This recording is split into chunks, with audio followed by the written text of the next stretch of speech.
नमस्कार, मैं Rahul Dev learn yoga earn fitness में आपका स्वागत है। हम कितना भी मॉडर्न हो जाएं, लेकिन ऐतिहासिक धरोहरों का अपना एक महत्व होता है। इसलिए समय समय पे हमें इन विरासतों को भी जताना पड़ता है कि ये हमारे लिए कितने अहम है।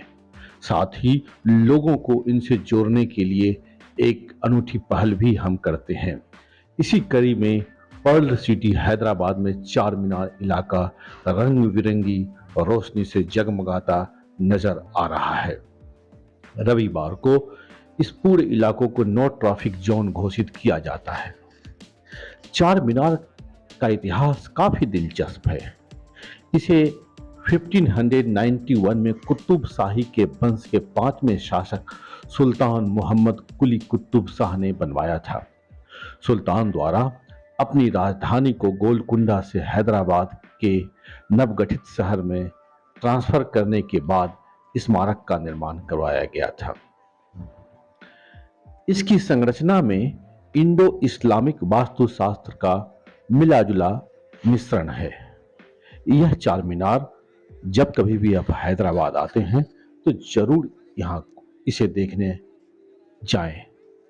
संभव हो तो शाम का नज़ारा है, शाम में जरूर जाएं ताकि आपको रंग बिरंगी रोशनी से नहाता हुआ इस चार मीनार का आप दीदार कर सकें।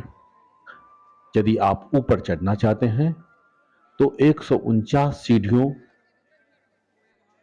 से आप इसके ऊपर चढ़ सकते हैं। वहां से ऊपर चढ़ने के बाद आपको हैदराबाद का एक अद्भुत नज़ारा यहाँ पे देखने को मिलेगा। जब कभी भी यहाँ पे आए तो कोशिश कीजिए कि रात में एक बार इस चार मीनार का दर्शन या दीदार जरूर कीजिए। और यहाँ के नाइट लाइफ यानी रंग बिरंगे रोशनी में नहाता हुआ यह पूरा इलाका बहुत ही खूबसूरत, मनमोहक और खरीदारी करने के लिए काफी उपयुक्त इलाका माना जाता है। यदि आप खाने के शौकीन हैं तो चार मीनार बिरयानी का भी यहाँ पे आनंद ले सकते हैं। स्वादिष्ट हैदराबादी बिरयानी चार मीनार के आसपास कई सस्ते भोजनालयों और महंगे रेस्तरां में आसानी से मिल जाती हैं। सुगंधित मसाले, लंबे दाने वाले चावल और चिकन या मटन के रसीले टुकड़ों से तैयार बिरयानी तृप्त करने वाली और यादगार दोनों ही होते हैं। यदि आप किसी बड़ी दावत की योजना बना रहे हैं या बड़े परिवार के साथ यात्रा कर रहे हैं तो आप कुछ स्थानों पर किलो के हिसाब से भी बिरयानी का ऑर्डर कर सकते हैं। आप चार मीनार पर जाते हैं तो बिरयानी के साथ साथ कबाब, कोफ्ते और कई वेज और नॉन वेज दोनों प्रकार के फूड का आप वहाँ पे लुत्फ उठा सकते हैं। यहाँ पे यदि आप घूम रहे हैं तो खरीदारी भी आप बहुत कम पैसे में कर सकते हैं। यदि आप ईयर रिंग, चश्मा या और भी छोटे छोटे चीज़ आप यदि यहाँ पे खरीदारी के शौक रखते हैं तो आपको कम पैसे में ये आपको यहाँ पे मिल जाएंगे। तो ये इतना ही मैं कह सकता हूँ कि आपको पे जेब पे यह भारी भी नहीं पड़ेगा और आपकी शॉपिंग भी हो जाएगी। दूसरा जो इलाका है चार मीनार का वह है सबसे प्रमुख लाड बाजार।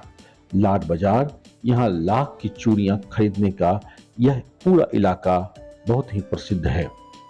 यहाँ चूड़ियाँ, मोती और अर्धकीमती पत्थरों की प्रमुख ये बाजार है। किदवंती के अनुसार लाड बाजार निजाम और शाहियों के समय का है। मोहम्मद कुली कुतुब शाह ने अपनी बेटी लाड की दुल्हन की खरीदारी के लिए बाजार लगाया था। तब से बाजार शादी के परिधान और दुल्हन के आभूषणों के लिए यह एक प्रमुख आकर्षण केंद्र है। कुछ का मानना है कि बाजार के मूल रूप से लॉर्ड्स बाजार कहा जाता है। समय के साथ लाड बाजार का नया नाम सामने आया है। लाड बाजार हैदराबाद के सबसे पुराने बाजारों में से एक है। यहाँ पे करीब 1400 दुकानें लगी हुई है। आज लाड बाजार हैदराबाद के प्रमुख स्थानीय बाजार हैं। यह क्षेत्र चूड़ियों के लिए विश्व भर में जाना जाता है। जो भी व्यक्ति यहाँ पे आते हैं यह कोशिश करते हैं कि यहाँ पे मोती के साथ साथ चूड़ी की भी खरीदारी वो करते हैं, ताकि यह खरीदारी उनके लिए एक बहुत ही आनंददायक और यादगार लम्हा होता है। यहाँ पे कम पैसे में आप चूड़ी या मोती भी खरीद सकते हैं और अधिक से अधिक है। दोनों प्रकार के आपका जेब कितना अलाउ करता है खरीदारी के लिए, यह उस पर निर्भर करता है। लेकिन जब कभी भी आएँ तो अपने परिवार के लिए, अपने घर वालों के लिए, अपने रिश्तेदारों के लिए यहाँ की खरीदारी जरूर करें, क्योंकि यह खरीदारी आपको जीवन पर्यंत एक यादगार रहेगा। साथ ही साथ इस चार मीनार के नीचे भाग्य लक्ष्मी का एक मंदिर भी है।